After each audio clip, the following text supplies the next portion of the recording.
Ethiopia celebrates 130th anniversary of the victory of Adwa with national pride. Ethiopia today commemorated the 130th anniversary of the victory of Adwa.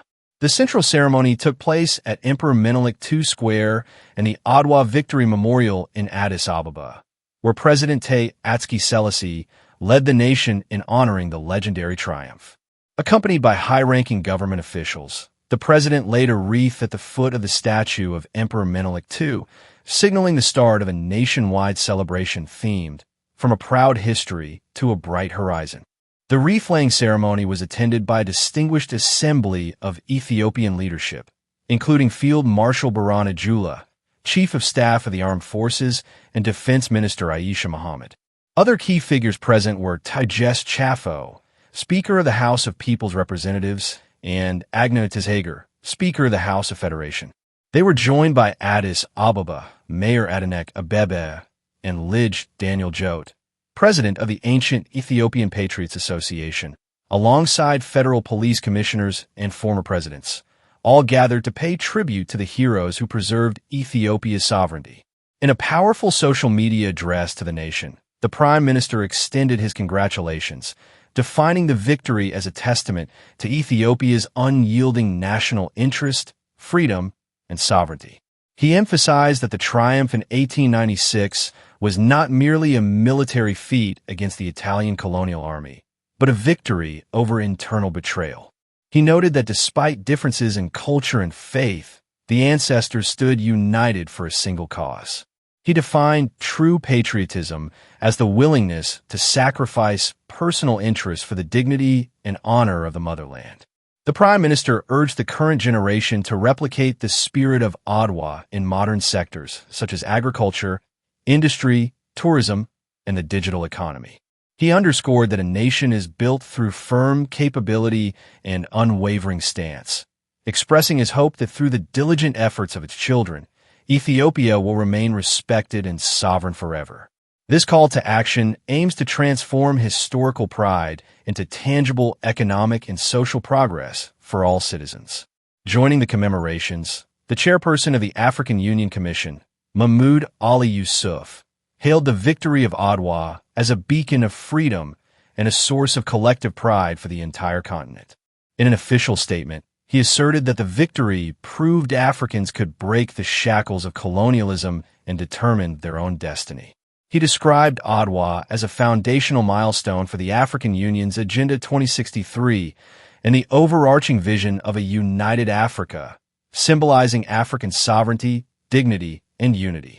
Chairperson Yusuf further emphasized that the spirit of resilience shown at Adwa is essential for overcoming contemporary challenges facing the continent today.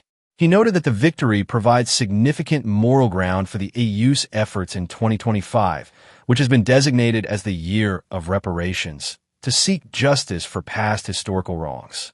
He reaffirmed the Commission's commitment to fostering peace, accelerating economic integration, and ensuring shared prosperity across Africa.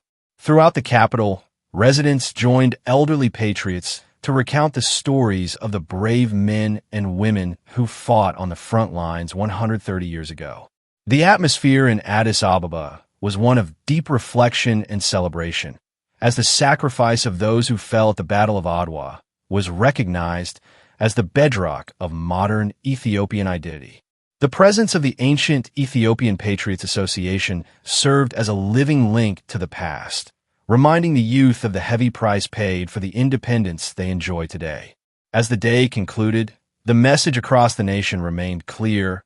Adwa is not just a historical event, but a living philosophy of resistance and self-reliance. From the diplomatic corridors of the African Union to the streets of Addis Ababa, the 130th anniversary reinforced Ethiopia's role as a symbol of anti-colonial struggle. The government and international partners alike emphasized that the unity displayed in 1896 remains the most potent tool for addressing the country's and the continent's future aspirations.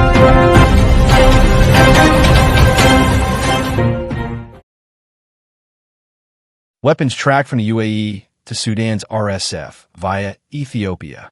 A cargo aircraft previously linked to the supply of weapons to armed groups in Sudan has conducted multiple flights to Ethiopia in recent weeks, according to an exclusive investigation by the UK-based outlet Middle East Eye, raising questions about Ethiopia's role in intensifying regional rivalries tied to the war in Sudan. ME reported that an Antonov, an 124 cargo plane operated by UAE-based Maximus Air and allegedly linked to Emirati military logistics, made repeated flights between Abu Dhabi and Harameta Air Base, the main base of the Ethiopian Air Force. Flight tracking data reviewed by the outlet shows at least 4 trips to Harameta between the 3rd and the 17th of January, including one flight that later continued to Addis Abeba's Bole International Airport before departing for Europe and Asia. While the purpose of the flights remains unclear, Middle East, I said, they took place against the backdrop of escalating competition between the United Arab Emirates and Saudi Arabia across the Horn of Africa and the Middle East, as well as growing international concern over external involvement in Sudan's nearly 3-year war between the Sudanese Armed Forces, SAF, and the Paramilitary Rapid Support Forces, RSF. According to the report, uncertainty surrounding Emirati military positions in Somalia, following the Somali government's cancellation of defense agreements with the UAE, has reportedly led to the redeployment of Emirati personnel and logistical focus toward Ethiopia. ME cited multiple sources, including a former Ethiopian government advisor, who described Ethiopia as crucial to the UAE's regional strategy. The former advisor, quoted by Middle East Eye, said Prime Minister Abiy Ahmed certainly seems to see the future as Ethiopia aligning itself firmly with the UAE alliance, adding that some officials believe Abu Dhabi has exerted significant influence over Ethiopia's positions on Sudan and broader Red Sea security dynamics in recent years. Analyst Jalal Harkawi told ME that while Saudi Arabia has recently increased its military and diplomatic engagement to counter Emirati influence in Sudan, Ethiopia is unlikely to shift away from its alignment with the UAE. Addis Ababa will stick with the UAE, he was quoted as saying, arguing that this has made Ethiopian territory a focal point for Emirati military logistics following disruptions elsewhere in the region.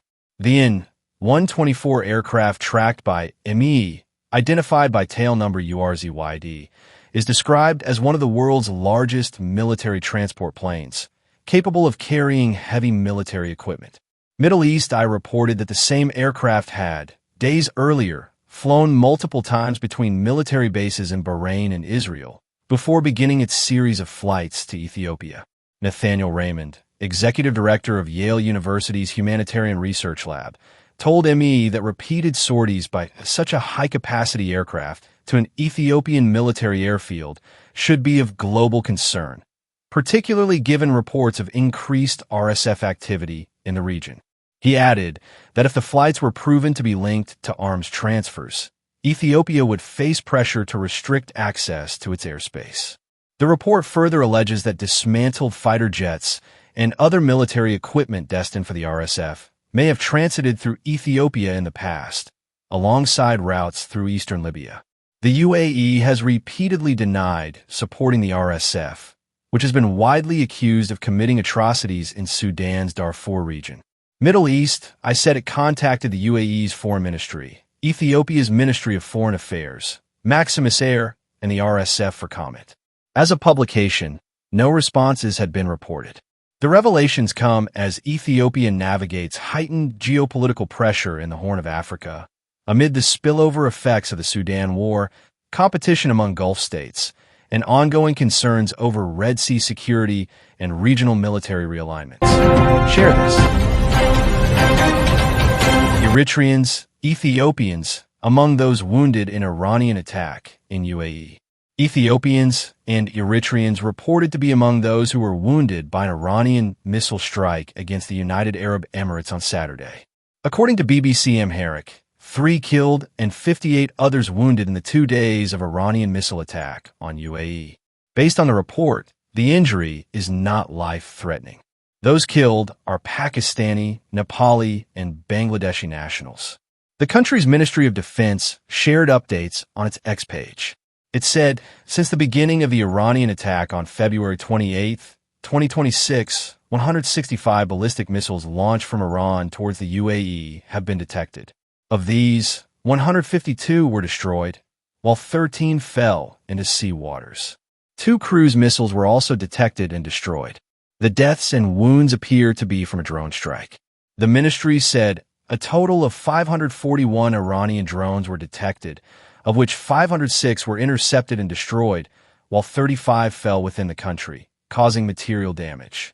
The incidents resulted in 3 fatalities of Pakistani, Nepali, and Bangladeshi nationalities, and 58 minor injuries among Emirati, Egyptian, Ethiopian, Filipino, Pakistani, Iranian, Indian, Bangladeshi, Sri Lankan, Azerbaijani, Yemeni, Ugandan, Eritrean, Lebanese, and Afghan nationals.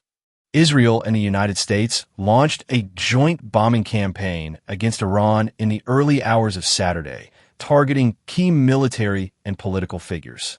Iran's spiritual and political leader, Ali Khamenei, was among those killed in the attack. Iran responded to the attack with missile and drone strikes targeting Israel and several United States military bases in the region, including the United Arab Emirates.